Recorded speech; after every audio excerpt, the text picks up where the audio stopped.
Hey, what's up YouTube? My name is Sam and welcome back to a brand new video on the channel, and today I'm talking about why I think Luka Doncic will win the 2021 NBA MVP award, and also what his competition looks like when going after the award. But if you guys are brand new to the channel, make sure to hit that subscribe button down below and also drop a like. Without further ado, let's get straight into it. Now, going into this next NBA season, there's a lot of debate about the MVP award and who's going to win the MVP. Will it be Giannis? Will it be Luka? Can Kevin Durant make a comeback here and end up winning the MVP award? There's been a lot of speculation about who's going to win the MVP, and in my opinion, Luka is the clear winner at the moment if he can stay healthy. I know Luka has had some injury problems with his ankle. He got hurt a little bit near the end of the season, and also in the bubble he got banged up as well. But if Luka Doncic can stay healthy, I think for sure he's going to win the 2021 MVP. Just because the NBA wants to build up a brand, the NBA wants to build up the new face of the NBA.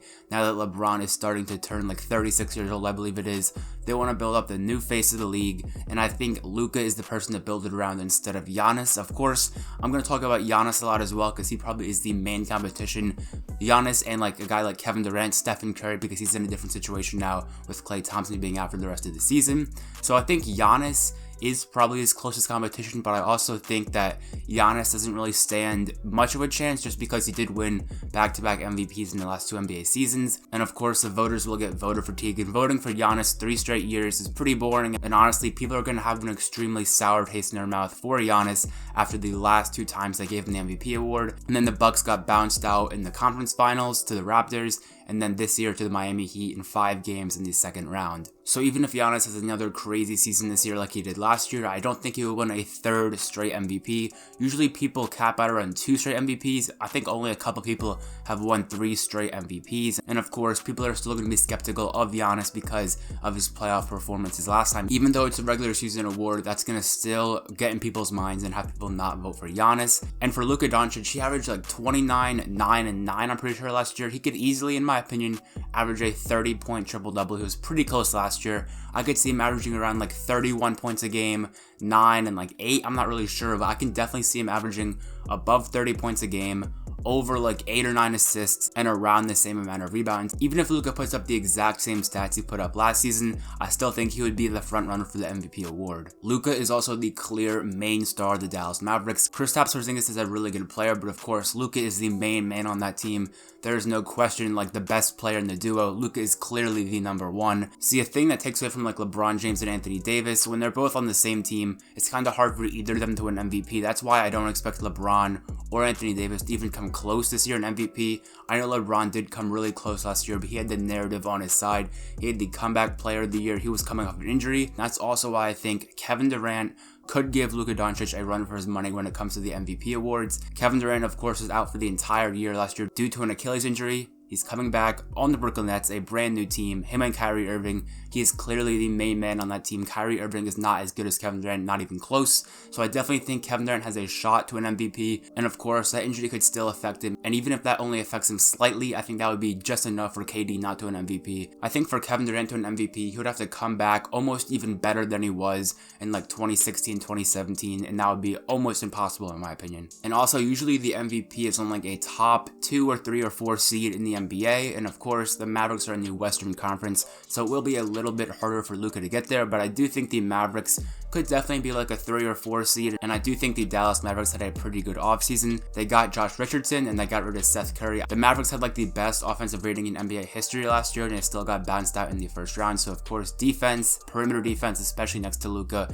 is one of their top priorities. So I do think Josh Richardson was a good pickup, and I do think that's going to help their perimeter defense a lot and help them overall on the defensive end. And of course, we already know Luka's going to put up the big numbers. I'm thinking like 29 to 31 points a game, almost averaging a triple-double, but also he has all the hype on his side. He's like 21, 22 years old. He's an extremely young player. People want to see a new guy win the MVP, and I think all the voters kind of want Luka Doncic to win the MVP award, and I definitely think he can easily earn it next season if he performs how I expect him to. Steph Curry is also a player I think could be in the conversation for MVP just because Klay Thompson's injured. KD's not on the team anymore. He's going to be there alone with Draymond and James Wiseman. He could definitely average 30 plus points a game. I could see it happening easily. Curry there with no Klay Thompson or Kevin Durant. He's going to be putting up tons of shots, but also I don't think they're going to be a good enough seed to solidify him in MVP. I do think the Mavericks could be like a 3 or 4 seed.